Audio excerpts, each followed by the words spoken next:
They say Hey class. everyone. Hey everybody from now and in the future.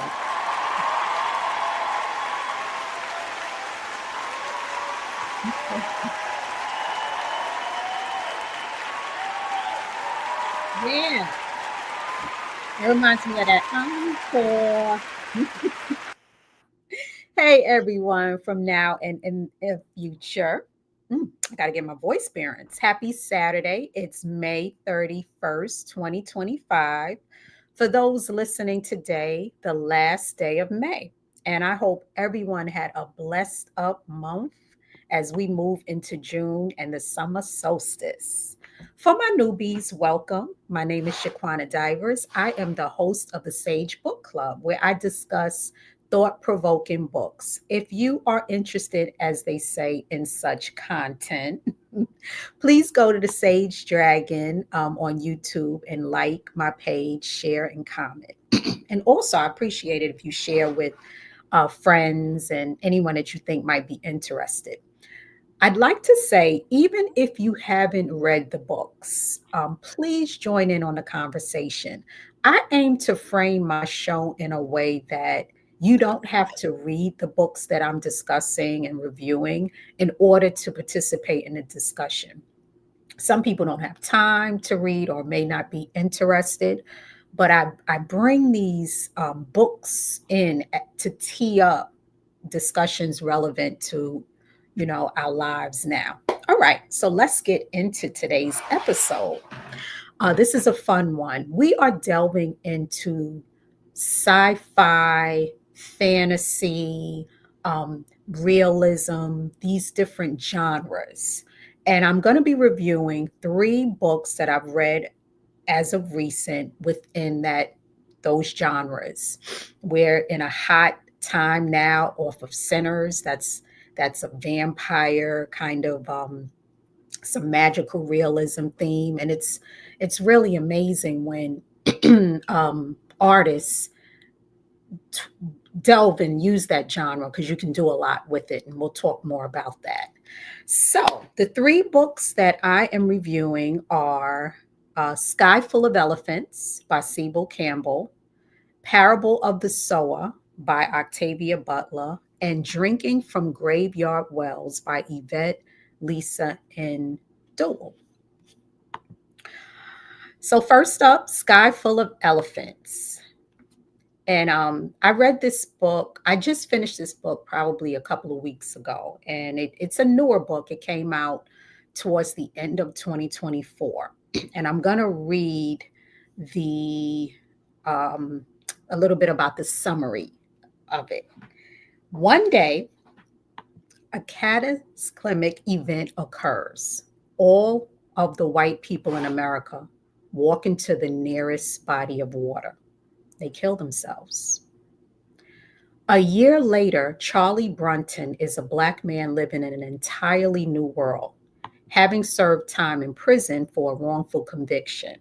He's now a professor of electric and solar power systems at Howard University when he receives a call from someone he didn't even know existed, his daughter Sydney, a 19-year-old left behind by her white mother and stepfamily. Traumatized by the event and terrified of the outside world, Sydney has spent a year in isolation in Wisconsin. Desperate for help, she turns to the father she never met, a man she has always resented, and there's reasons for that. Sydney and Charlie meet for the first time as they embark on a journey across a truly post racial America in search of events. But neither one of them are prepared for the new world and how they see themselves in it. Yeah, this book is really something that I think could be discussed in book clubs. I've seen a couple of people review it and have different perspectives, which I think is the point.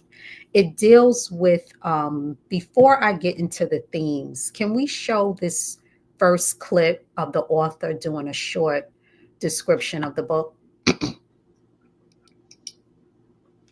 Is set in a world in which every single white person in America walks into the nearest body of water and drowns. That is a mouthful in and of itself, but the story is actually so much more than that. It centers around a father named Charlie who was recently incarcerated up until the date of the event. And he's contacted by his estranged biracial daughter who he's never met. And they journey across America to try to figure themselves out, to try to figure out this new country. It is a story that is about identity. It's about self-actualization. It's about Black power. It's about Black consciousness. It's also poetic and it's also funny. And there's a couple of good twists in there. So I'll say this, you want to pre-order this book. This is a conversation Okay, we're all going to we can want to have. start with that. That's more of yeah. So very futuristic, as the author mentioned. Lots of themes. Fatherhood. I thought about reviewing it as we're getting close to Father's Day. This could be a great book to give the fathers in your lives, fathers and daughters, mixed race. And identity, which is something that I think we need to discuss more. Whiteness, freedom, nature, and consciousness. Those are some of the themes, but it has a lot in there, all packed up into this one story. So a little bit more about it. Charlie is the main character, and he is now working at Howard University. The whole country is there's no more white people in the country, and life goes on. They're adjusting, and he gets this call from his daughter. He didn't know his daughter was still alive. She's biracial, and she doesn't know that her father and her mother were once in love. They had met years ago when her mother was a younger woman, and her family didn't approve of the mixed relationship, so she cried rape, and Charlie ended up going to prison for years. So when whiteness went away, the prison systems were abolished, and he ended up out, and he's living in the world. It When I think about the book and the concept of white people, going and drowning themselves, I think it's a metaphor for the possibilities of a post-white supremacist society. How often do we think about what society stripped of white supremacy could feel like? There was In the book, they were in these airports. The airports, people were still flying, but it was a freedom. There was a lot around migration and travel, and it really had me thinking about how limited and boxed in we can feel, especially those of us people of color, Black people, with even feeling like you can travel freely. I remember Googling a couple of months ago some of the prettiest states in America, and I hear Wyoming is gorgeous. There's some scenery in these states that are just exquisite. But the thought of traveling and driving, and it's not that you can't complete the drive, but the thought of doing that type of drive as a Black person, there's a heaviness to it.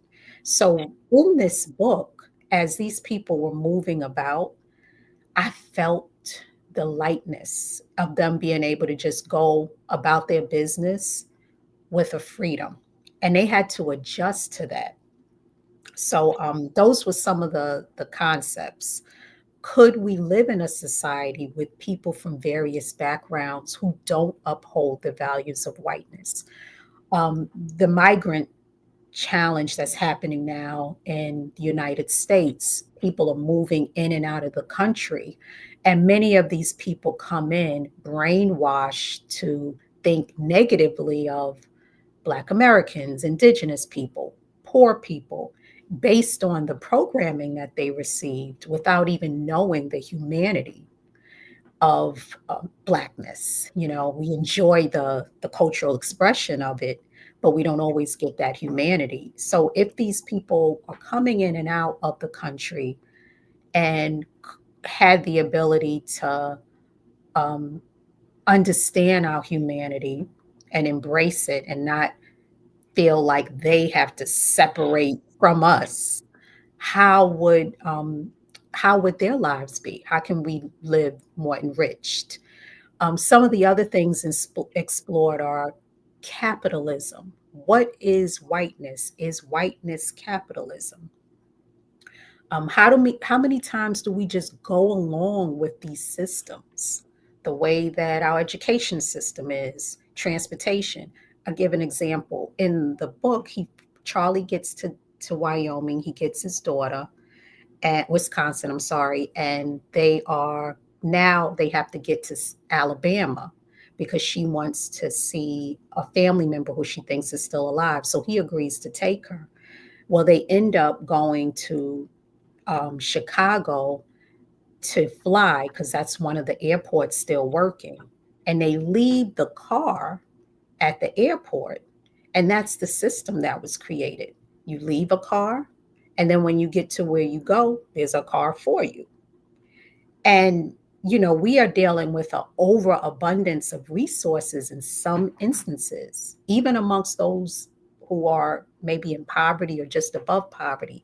They might have an overabundance of certain things, an underabundance of others.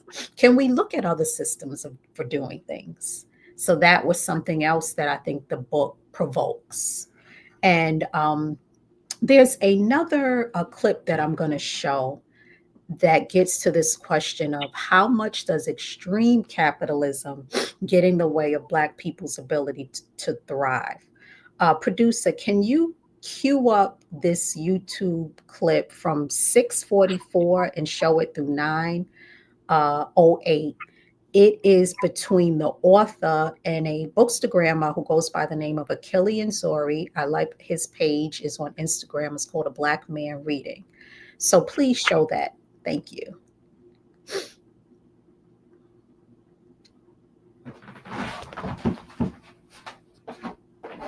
Im Allgemeinen einführen, weißt du, was ich meine? Es gibt so etwas doch, oder? Sogar jemand, der als Doktor sei verehrt wird, hat eine Beziehung dazu. Wie denkst du darüber und was sagt das über den Wert im großen Ganzen aus? Ich habe mir dazu so meine Gedanken gemacht. Ja, ich habe wirklich damit zu kämpfen. Ich glaube nicht, dass Wissen auf diese Weise geheim gehalten werden sollte. Überhaupt nicht. I think it's in language. Hold on. Sorry about that technical issue, but we'll keep going. So some of the other questions: how do we learn indigenous knowledge for healing and building our world?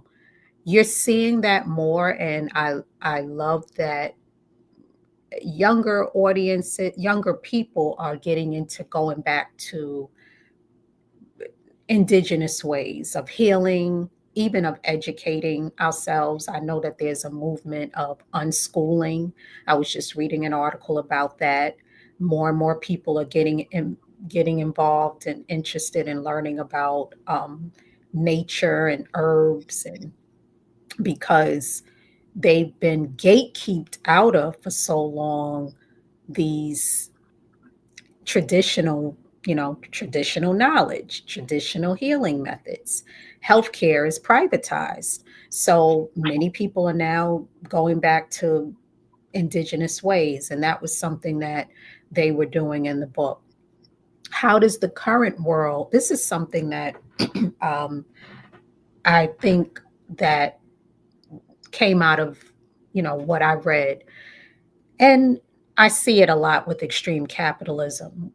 How does the current world benefit from our brokenness?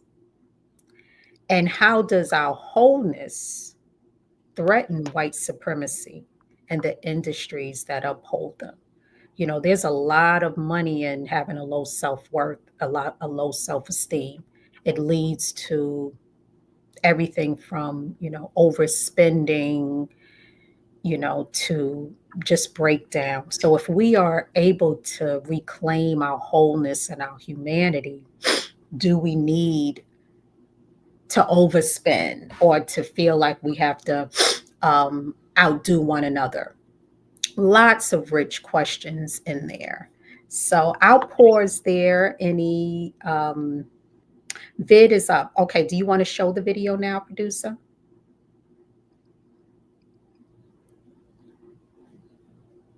I'll just give it a moment.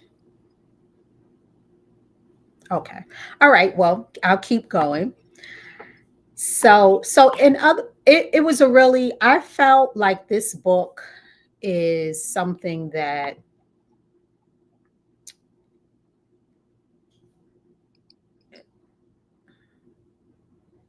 here we go. Okay. And socialized to believe that everything that is closer to that source energy is better than everything that's farther, like in its ability to access said frequency. Purer is the word. You get what I'm getting at, right? It's like without any other.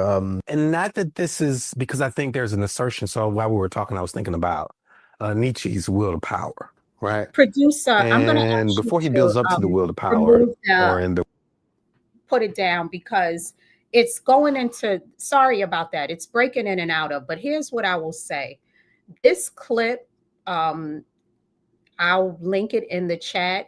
Anyone who's listening to it, I recommend just listen to the whole 9 minutes if you have a moment. The clip that the piece of the clip that I was going to show, for context, starts at 6:44, and it really was related to, I'll just summarize. They were talking about capitalism and what's being sold back to us, which I think is worth thinking about. But for the sake of time, we will link that in the chat and check it out on your own. I think it's worth looking at the whole discussion. The book that one part of the history that is Nietzsche, right? But in this particular book, I can't remember an exact one. He's saying that remove, one of the things that humans. Producer, you can turn. We're going to move on. Thank you. All right. So next up is Parable of the Sower by Octavia Butler. And this is a classic.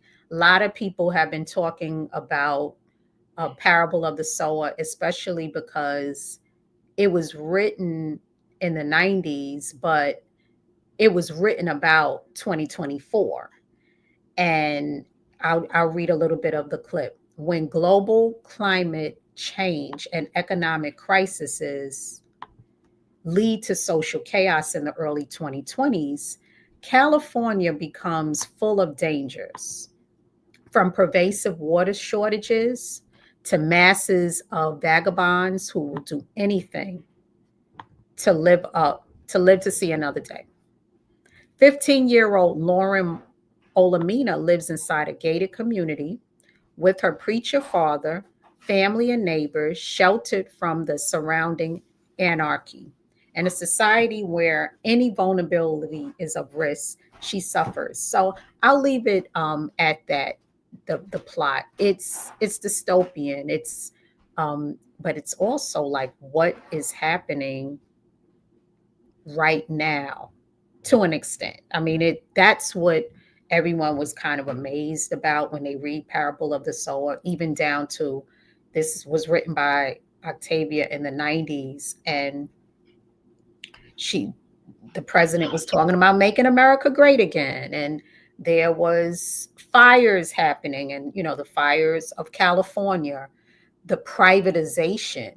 And many people have come to the conclusion, I listened to a rich discussion about this a couple of months ago, that it really was just about paying attention to where things were headed. Because some were feeling like Octavia was prophetic. And she's like, oh, is she a prophet? But if you're paying attention, even back since the 80s, to the direction of the country, it's not that far-fetched to see where we are now. And that was so powerful about this. And that's why I think we do need to read it, because it encourages us to pay attention to what changes are happening right now and look ahead. So it deals with themes of survival, being rooted in reality, something that Lauren Olamina, the main character, she was rooted in reality. Her mother had passed already. Her stepmother she lived with She lived with her brothers, and they were already in deep survival mode. They had to be, because at this point, California, the country is doggy dog. As soon as you step outside of the confines of your gated home, you have to be prepared for death. That's how extreme it had gotten. Extremely violent. People are on these drugs that are causing them to want to like kill people and rob them of water. Resources were low. But even with that being the case, there's a discussion that Lauren's having with a friend of hers inside of the gated community, where the friend doesn't really want to deal with reality. And Lauren is saying we got to be prepared. Things are getting even realer than they are. And when she wants to do that, the friend goes and tells her parents, and then Lauren ends up getting in trouble for just wanting to be real. And then what ends up happening is the things she thought were going to happen. They get attacked. And I won't reveal what happened for anyone who wants to read it. But that theme of rooted in reality, we are living in a country, and we get romanticized, and we're able to self-soothe with entertainment, celebrity worship. There's a lot that kind of wants to pull us out of reality. Now, I get it. Reality can be harsh. It could be sucked for some. It could be downright depressing. But how unhealthy is it for us when we're not really in the real world? Being a catalyst for change is another theme.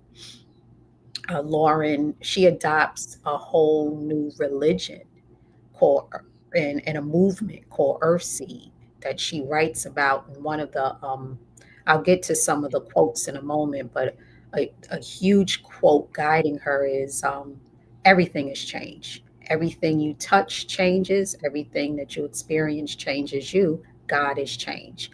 And so that's what she kind of uses as a guiding principle to help her remain resilient. Family is a theme within it, both biological and then who you end up adopting along the way, because she is going to have to migrate another north to try to survive. Being true to oneself, which is what Lauren does, and then self-care.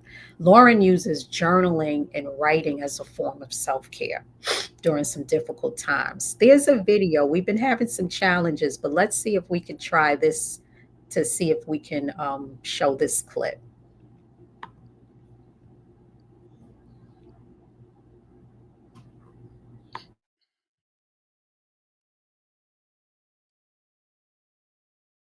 Producer, are we able to play the Octavia Butler clip? The two parable books back in the 90s. And they are books about, as I said, what happens because we don't trouble to correct some of the problems that we're brewing for ourselves right now. Global warming is one of those problems. And I was aware of it back in the 80s. I was reading books about it. And a lot of people were seeing it as politics, as something very iffy, as something they could ignore because nothing was going to come of it tomorrow.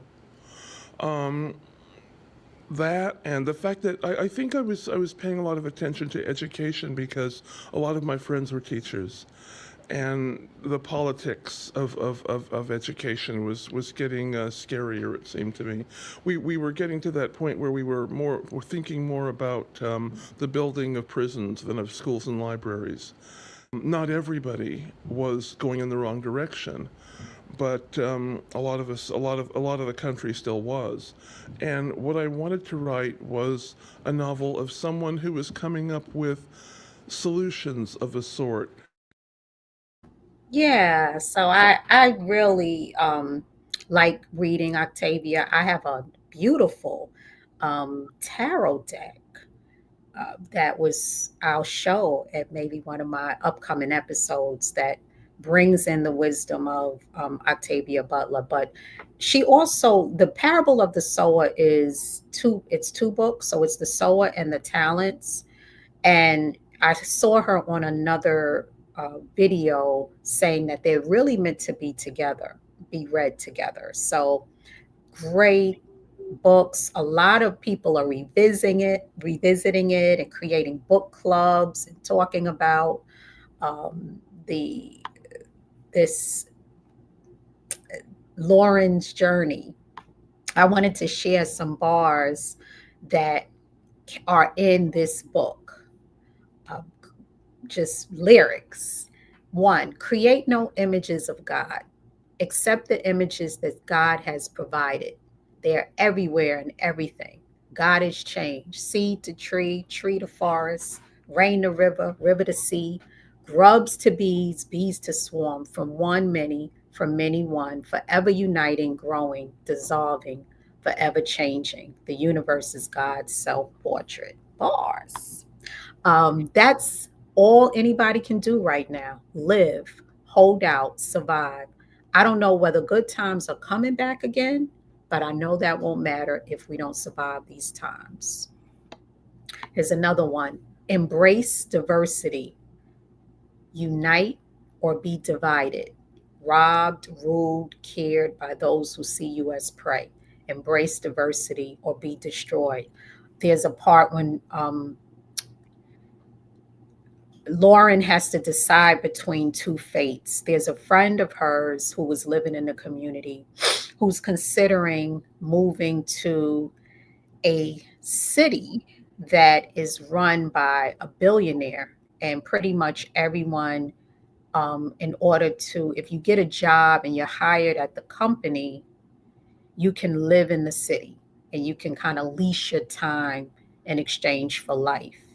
And Lauren feels like that's a destiny she can't see herself living in. So she decides to migrate north, where the other friend decides to go and hedge her bets living in this city. And it's really profound because now you're hearing about, Elon Musk buying up a whole town in Texas for his company, and the people that will work at the company can live in the city. So this is what I mean by people saying it was prophetic, but this was the direction that the country was going in.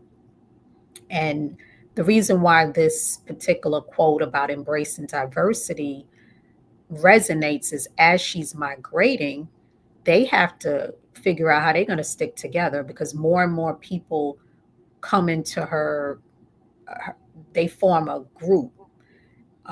And she explains how they're going to look out for one another on this journey, how they got to have each other's back. There's going to be a couple of situations where they could end up being killed if they're not all keeping their head on a swivel and looking out for one another. And that's something that, even in nature, cross-pollination sometimes happens. So we're in these societies that want to keep things homogenous, keep communities and companies homogenous. They don't want to embrace the diversity. And many of them are falling and failing. They're not benefiting. There was I'm not picking on Texas, but there was a town that I read about a few years back. Well, actually, this came up in the town. The town leaders said, if we don't diversify this town a little more, we're not going to survive. And they voted to not diversify. So they were willing to let it, go down, let the ship go down if it meant embracing diversity. And that's what we're seeing happening in the current government and administration. So this was a profound bar. Another one: all that you touch, you change. All that you change changes you. The only lasting truth is change. And that's something that I think many of us can connect with, where we come in life and we see life a certain way, and we have loss, death, aging, we're constantly changing. We might be forced to move into another situation. You might lose a job. You got to kind of keep evolving and staying resilient. But no, even if you have a conversation, something real simplistic, you call someone up or you have a lunch. I went to lunch with a friend of mine yesterday. We hadn't seen each other. That conversation changed me. And because we were exchanging. And so there's always some change. I came across, as I was preparing for this episode, I was thinking so much about sci-fi. It's a genre that in fantasy sci-fi, you're seeing more Black, indigenous, various diverse artists utilizing, because there's so much you can do with it. So I wanted to show this. I have another video clip that I wanted to have you all listen to. Producer, can you put that on?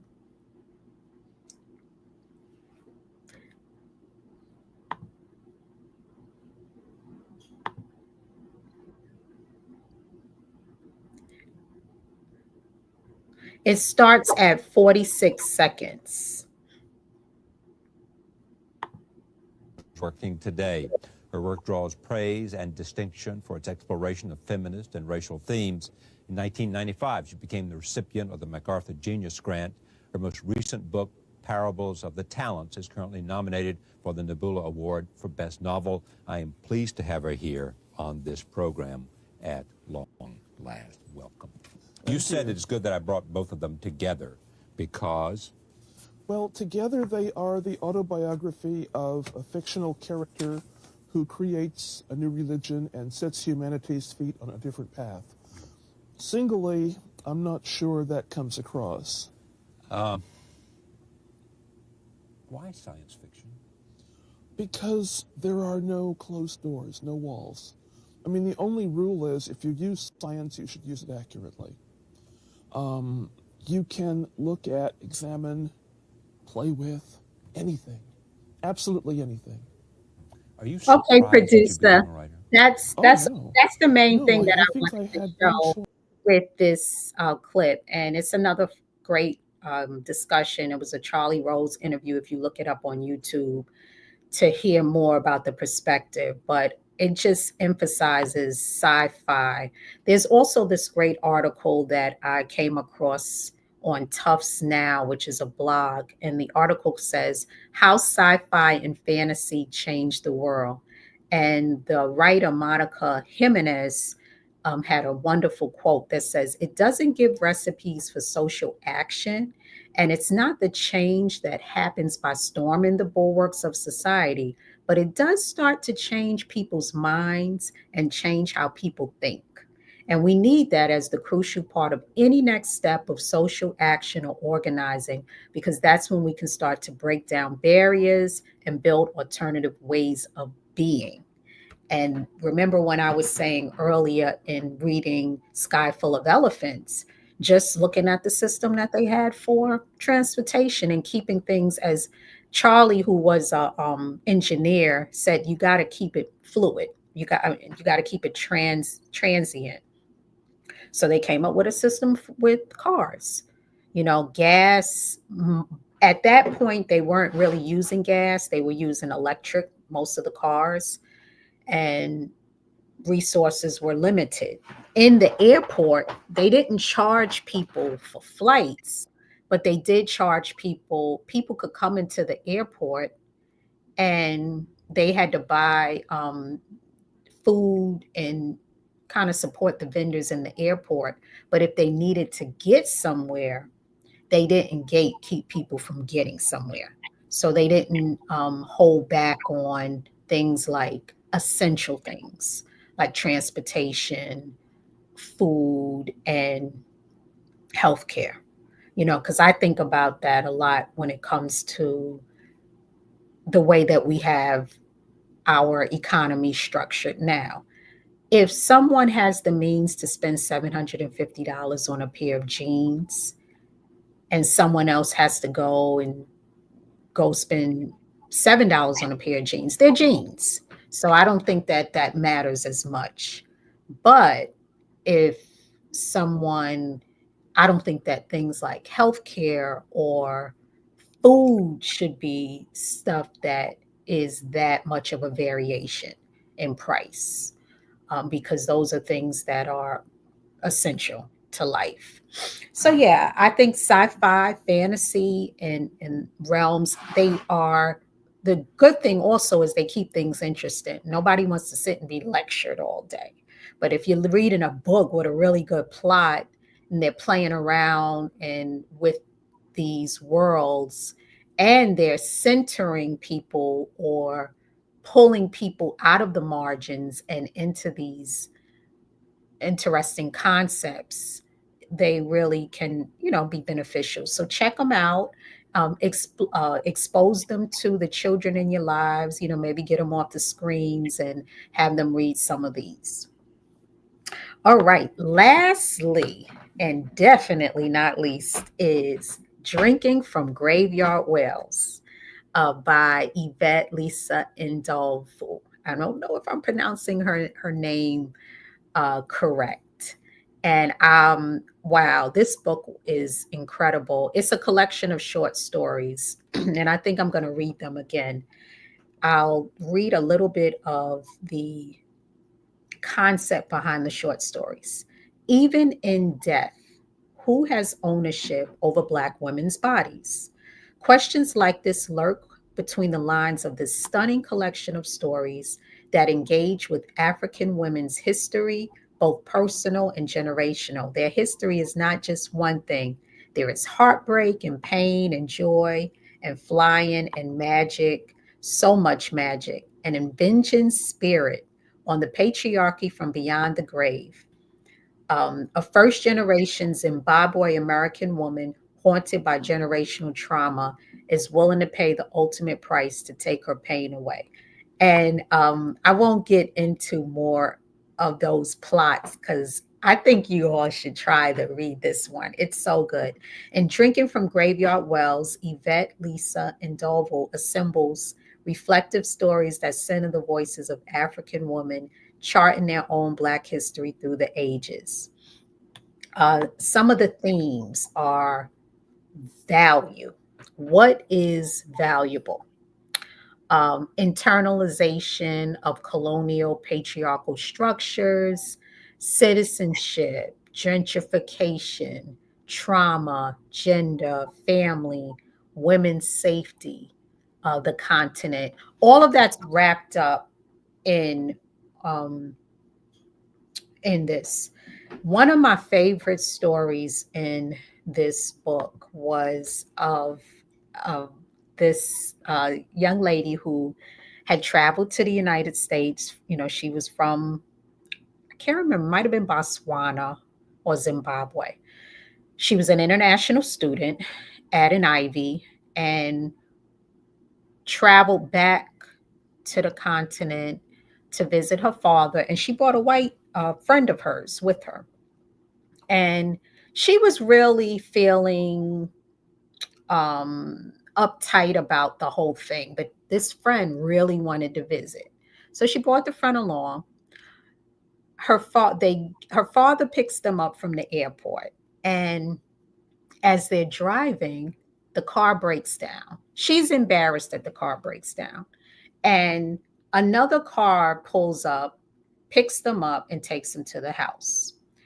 Now, the white guy is like, oh, why did he just pick y'all up like that? It wasn't a taxi? And the father said, no, we do shared transportation. This white guy was fascinated with this concept. The entire trip, all he did was obsess over this and ask questions. Now, the young lady is like, what is wrong with him? Like, this is just something that we do. She didn't even really think it was that valuable. Let me cut to the chase. The guy comes back with that concept, brings it back to the United States, and creates Lyft, the billion-dollar company. And she had nothing to do with it. they end up getting into an argument and their friendship ends. So they go their separate way. And about 5 years later, he's this gazillionaire off of a concept that he learned about in a third world country. How's that? How many times do we end up in these situations where things that we don't value, we don't think really really matter, other people can like take it and extract it and turn it into something? And that was, wow, that was really, really kind of thought provoking. The other thing about value is the subjectivity of it. You know, something that capitalism does is maybe present certain things. Diamonds are a huge example of it. Now it's coming out that the way that we were ushered into thinking about diamonds for decades is coming out that it was kind of scammy. And we wouldn't have thought that. You know, you've got companies that were taking advantage of people's desire to want to share and, you know, give love through a diamond when really it wasn't as rare or as precious as it was being portrayed to be. And also, there's so many other gemstones that are in nature that are also similar. But that's what I mean by value. Things are valuable. What is valuable is subjective. It can change. So sometimes when we're kind of brainwashed into thinking that value is always going to be the same, there are things that have been able to stand the test of time and be around for many years. You look at some of these brands, their brand is strong, and some of the quality may be starting to wane, but people will still pay for these brands because of the value that was positioned. So I'm not here to say what is or isn't valuable, but I think we need to think about that. If we are being kind of told that something is valuable, why? But yeah, so many other concepts of that. I think I have a clip. If we can play it, it is for each of these, I tried to include some language of the authors. So there's a podcast called the Vulgar Genius Play Podcast, and the author is talking about one of the concepts. So producer, can you cue that up? It starts at 1319.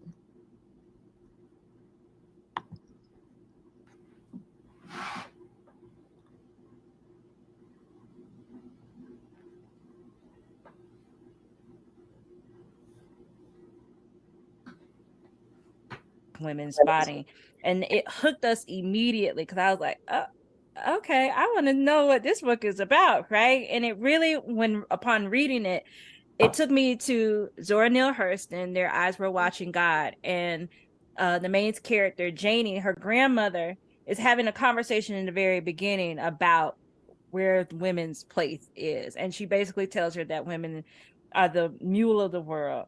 And so you touch on the many aspects of how womanhood is stripped away throughout this entire collection. What do you want to say about the autonomy within these stories, about not just the Black woman's body, but just the Black body in general, and what it means to have ownership of self and then have someone take it away? Yeah. So I'm just thinking of one of the stories in the collection, which is Red Cloth, White Giraffe. And in that story, I explore the tradition of the bride price or dowry, where when a woman gets married, her husband has to pay a certain amount to her family in order for that that marriage to happen. And so what happens a lot is that some of these, because of capitalism, some of the prices of the, the dowry, the bride price, the lobola, are very exorbitant, that people cannot afford them. So a lot of people pay in installments. And what happens when a woman, dies before the husband finishes paying the installments is that her family will not bury her, will refuse to bury her until all of that money is paid. So that story explores that Okay, these producer, families can kind you of like have an stop there? embargo over. So that was one of the plots of the story. In one of the stories, it was, as she described, the woman died, and they would not bury this woman until her the dowry was paid to the family. So I was like, wow, the things that women deal with around the world, and their bodies and the autonomy of their bodies is it's something. And we dealt with it here, our ancestors who didn't have sovereignty over their bodies, and they were considered human chattel and enslaved. And we know that human slavery is still occurring. So that was really thought provoking. But that was a really, really incredible book. Very, lots of different interesting stories. So check that out. So that there you have it. Those are the 3 books that I wanted to cover. Amazing, really, really enjoyable stuff that I could see myself going back to. And I, recommend them to people. I'm going to continue this series because I've read other books in sci-fi and fantasy, and looking at AI. There's a very interesting one that I read called Antibot. So anyone out there, before I wrap, I'm going to see anything in the chat, any comments. Anyone have any thoughts regarding some of the topics? Oh, Daisha. Hey, Daisha. She said, I wish the American schools would diversify the mandatory class books we must read. It would be great for bigger audiences to have to read these type of books. Yes, that's true. Now, what I will say is that teachers in the universities and in the high schools, depending on states, can choose to cover some of these. They can create curriculums. They have to maybe abide by certain guidelines, but it's up to them to draw in and create these curriculums. So what I would say to some of educators is to go to maybe the indie bookstores, whether they're online or in your communities, and look at the books. And also, follow me, follow other bookstagrammers and book social media readers who can recommend different books that go into these topics that youth may be interested in reading. All 3 of these are page turners, so that it's not like they're just boring. They have really, really interesting plots. Thank you for that comment, Dej. Any other comments before we wrap? Deb from X says Octavia Butler has such a soothing Grammy presence. Yes, she does. And yeah, she does. She seems cool and not very performative. Like, she keeps it real. Like, there's some time you gotta read. Yeah, she gets into it. Sex, all of that in her books. But like I said, rooted in reality. That's her style. Any other? Have you read How Long Till Black Future Month? Yes, I have that and have read N.K. Jemisin. N.K. Jemisin came to Rochester the year before last. Rochester has a readers organization called Writers in Books.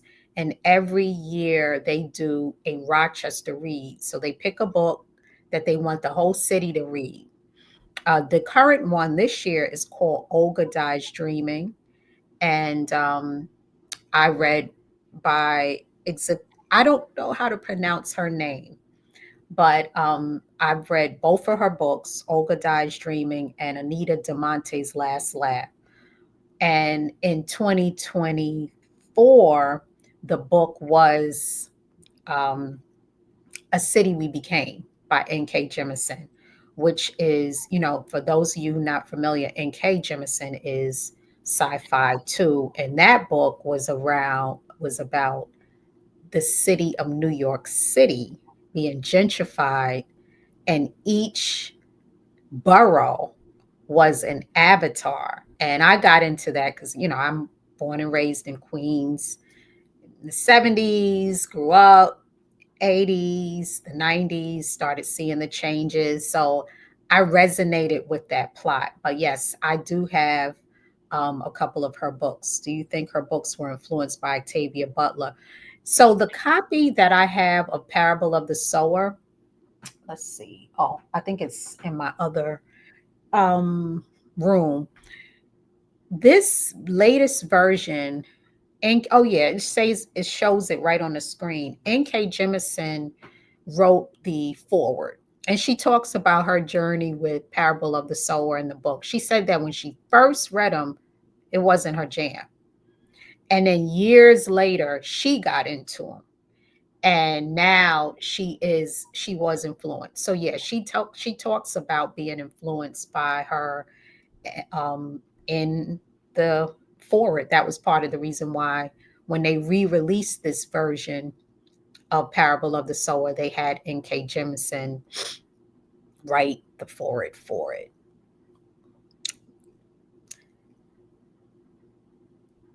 Oscar Wilde's books. Oh, that's a possibility. I think I read one of his books years ago. So I have to see. Thank you for that suggestion. I have a lot of books. Next up, actually, there's a book that I'm going to cover in the June episode that I've just started, and it's called Combi.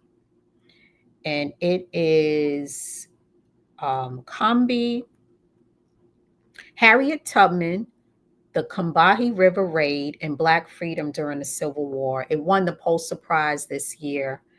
And I just started. I'm listening to it on audio, and I have a plan to not only showcase the book. I want to go to the site of Harriet Tubman's burial.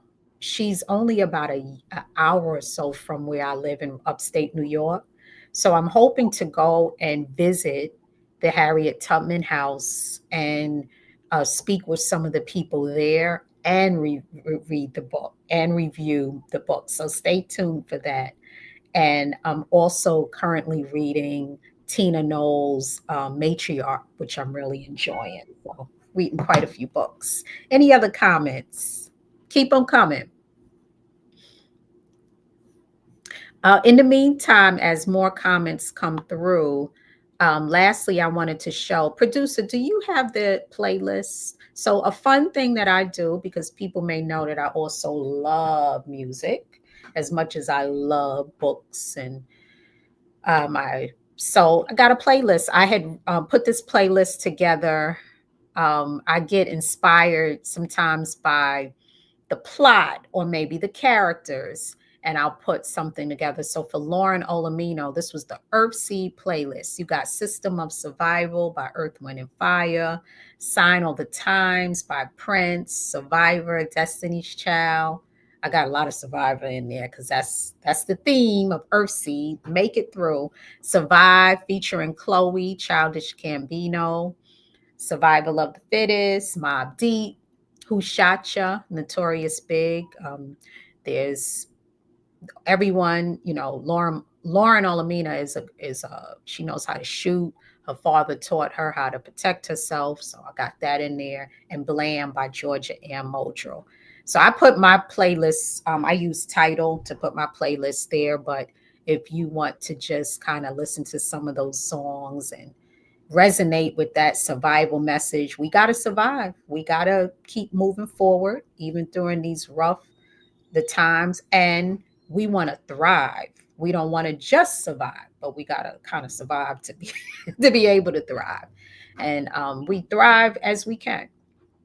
So yeah, any other comments before we get on out of here? So I'll be back next week with another episode. And thank you for riding through with us. Please, like I said, like, share. Tell us what music you listen to while reading. While I'm reading, I don't listen to music. That's just too that's too much. I read. I do audio books and physical books and e-readers, so I do all three. But I mainly listen to music. Like I go on walks every day, try to get my 10,000 steps in. So when I'm walking, I mainly walk to music. Some people I know like their podcasts, but I tend to, if I'm going to listen to a podcast, most of the time I don't do it while I'm walking. But oh gushness, I listen to a ton of music. I can't even really put one genre out there.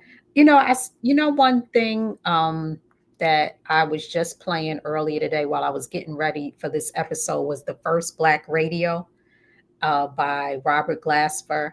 I hadn't listened to that in years, and I just listened to a podcast with him, and there's this podcast called R&B Money that I like.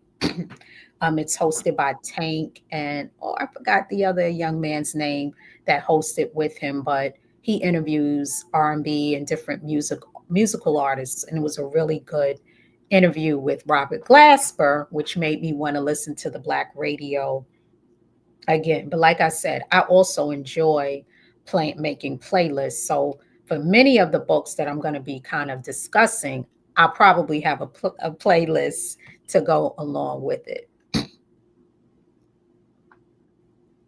Yeah, so I already addressed that. Tell us what music you listen to while reading. Anything else?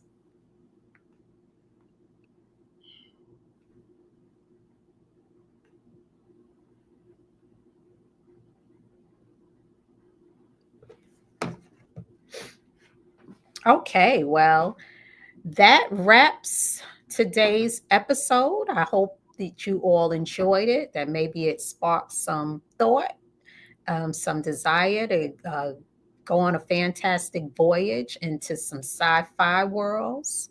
And I'll see you all next week.